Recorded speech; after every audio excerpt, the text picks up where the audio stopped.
Dobrý den, jmenuji se Anežka Kučírková, jsem studentkou Septimy A na Gymnáziu Havlíčkův Brod a dnes vám představím svou odbornou práci na téma ženský leadership v české politice.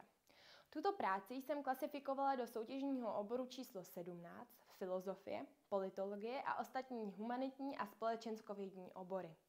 Během několika následujících minut vám vysvětlím, proč jsem si právě toto téma vybrala, jak jsem k němu přistupovala teoreticky i prakticky a k jakým výsledkům v rámci analýzy jsem dospěla.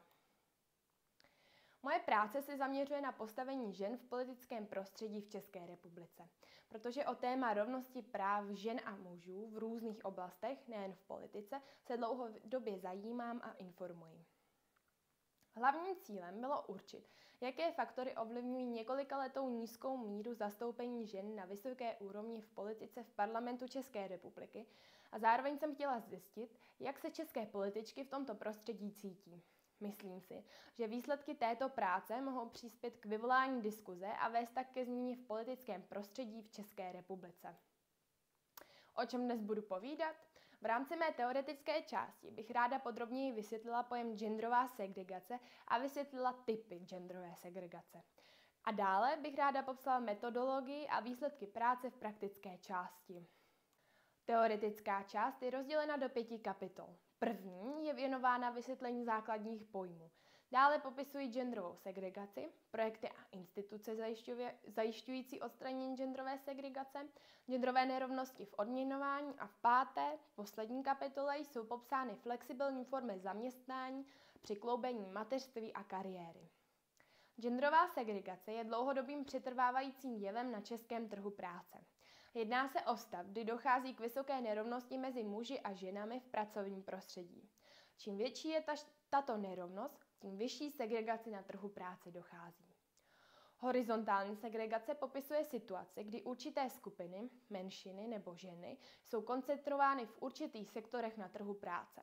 Typickým příkladem horizontální segregace je většinové zastoupení žen v pečovatelských profesích či mužů v manuálních pracích a technických oborech. Důsledkem horizontální segregace se může stát rozdíl v odměňování, protože v oborech, kde pracují ženy, bývají podhodnocovány a mají tendenci být hůře placené. Tato skutečnost pak bývá ospravedlňována argumentem, že společenská role ženy pečovatelky je jejím posláním. V angličtině pro důsledek horizontální segregace existuje termín gender pay gap, který vyjadřuje medián nebo průměrnou hodnotu odměňování mezi muži a ženami v určitém sektoru nebo zaměstnání. Podle dostupných dat v České republice v roce 2024 činila hodnota gender pay gap 17,9%.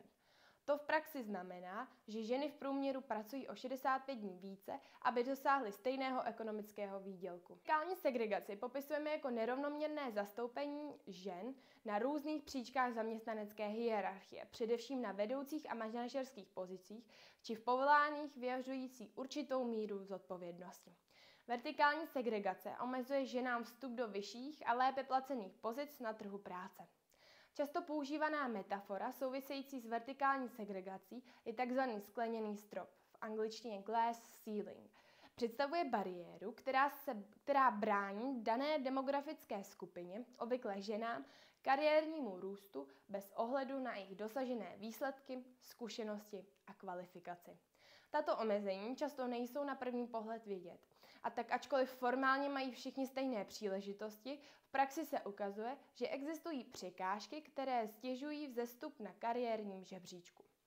Vedle toho efekt skleněného výtahu, anglicky escalator efekt, označuje opačnou situaci, která je výhodná pro muže při jeho kariérním vzestupu. V případě, ve kterém žena i muž vykonávají stejnou pracovní pozici, mají identickou kvalifikaci, plní stejná zadání a jejich efektivita se neliší, muž má tendenci rychleji stoupat a vykonávat vyšší pozice a tím tak dosahovat většího finančního ohodnocení, a to i v prostředí, kde tradičně dominují ženy, například ve zdravotnictví nebo školství. Pro sběr dat v praktické části mé práce byl využit kvalitativní přístup prostřednictvím sociologického dotazníku spolustrukturovanými otázkami. Výzkum se zaměřuje nejen na osobní zkušenosti, reflexy, ale i na rady pro budoucí ženy političky. Jelikož respondentky jsou jmenovány, výzkum klade důraz na transparentnost a autenticitu výpovědí. Kvalitativní přístup mi umožnil hlubší vhled do subjektivních zkušeností žen v politice, ale zároveň přispívá k širší diskuzi o genderové rovnosti a politické reprezentaci žen ve veřejném prostoru. Malý vzorek respondentek může poskytovat zkreslení v důsledku osobních zkušeností, avšak počet musí být chápán s ohledem na počet zvolených žen, které jsou poslankyněmi či senátorkami v parlamentu České republiky. Dotazníkové šetření je bráno zcela apoliticky. Výzkumu se účastnilo 6 žen, které nyní pracují či dříve pracovaly na různorodých úrovních v politice. Na úrovni obecní, krajské, celostátní či mezinárodní. Konkrétně jedna z dotázaných vykonává pozici místostarostky Havlíčkova Brodu, Marie Rodbauerová, 3 jsou poslankyněmi parlamentu České republiky, Mgr. Marie Jílková, Mgr. Martina Ochodnická a PhD. Olga Richtrová, PhD. Jedna z respondentek je senátorka a bývalá předsedkyně poslanecké sněmovny parlamentu České republiky, Miroslava Němcová, a 6. respondentka je bývalou evropskou komisařkou, Mgr. Věra Jourová. Výsledky a analýza 12otázkového dotazníku jsou zpracovány ve 4 hlavních kruzích. A to konkrétně prostředí pro ženy v české politice, srovnání s ostatními státy, nastolování politické agendy a jako poslední mediální obraz a veřejné mínění. V kapitole Prostředí pro ženy v české politice z analyzovaného vzorku 6 respondentek odpovědělo 5 ze 6 političek, že se ve své profesi setkali s diskriminací či podceňováním na základě genderu. Všechny uvedly, že politické prostředí vnímají za maskulinní s nedostatečnou mírou inkluze. Mezi klíčové faktory přispívající k této situaci dotázané političky identifikovaly zejména časovou náročnost při kloubení s péčí o rodinu a nepředvídatelnost délky schůzí a jejich neefektivitu. S výší zastoupení žen v České republice ve srovnání s ostatními státy jsou respondentky spíše nespokojené. Jako možná řešení tohoto stavu 2 z nich navrhují kvóty či změnu jednacího řádu. K tomuto řešení se 2 z respondentek staví skepticky. Škála zemí, kde bychom se mohli inspirovat v efektivitě a inkluzi v politice, je podle odpovědí oslovených političek velká, přičemž nejčastěji zmíněné byly státy Skandinávie. Ve 3. kapitole jsem se věnovala analýze v rámci nastolování agendy. Mým cílem bylo zjistit, zdali existují rozdíly, když agendu nastoluje politik či politička. Předpoklad ženské perspektivy v politice přináší nová jiná témata a priority v politickém dění. Příčinou ale samozřejmě nemusí být pouze gender. Roli v tom hrají i další faktory, jako je stranická příslušnost, ideologie a individuální priority daných politiků.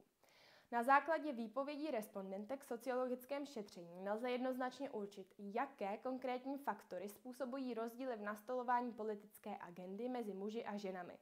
Přesto většina respondentek uvedla, že v českém politickém prostředí určité rozdíly existují. Témata, která jsou častěji dle dotázaných političek prosazována právě ženami, jsou sociální a rodinná témata. 4. téma, které jsem rozebírala v sociologickém šetření, je mediální obraz a veřejné mínění. V dotazníku respondentky připustily, že si média a sociální sítě často všímají a komentují vzhled a vizáž političek, oproti jejich odborným názorům a aktivitám. Co se týče veřejného mínění voličů, nejčastěji se ve výzkumu objevil názor, že zisk důvěryhodnosti je závislý na čase a dosažených úspěších a výsledcích práce. Avšak zaznělo, že postoj voličů k ženám, političkám je zjednodušující a získat důvěru je mnohem těžší než u mužů. Jak jsem již zmínila v úvodu tohoto videa, téma rovnosti a rovných příležitostí žen a mužů je mi velmi blízké. Proto jsem do sociologického dotazníku zahrnula otázku. Co byste doporučila mladým ženám, které chtějí vstoupit do politiky? Jaké překážky by měly očekávat a jak je překonat? Osobní odpovědi respondentek zahrnovaly mnoho krásných rad. Například, cituji, jediné doporučení. Síťujte a pomáhejte si. Napříč politickým spektrem. Není nic horšího než ženy, které prorazily těžce a s obrovskými osobními oběťmi ten skleněný strop a namísto, aby pomáhali dalším, soustředí se jen na sebe a své jedinečné postavení. Speciální místo v pekle čeká na ty ženy, které nepomáhají jiným ženám. Konec citace. Závěr diskuze jsem naplnila také tvorbou vlastního posteru. Závěrem bych ráda poděkovala vedoucí mé práce Mgr. Michaele Lakome za odborné vedení práce a přínos nadšení práci tvořit. A vám bych chtěla poděkovat za pozornost.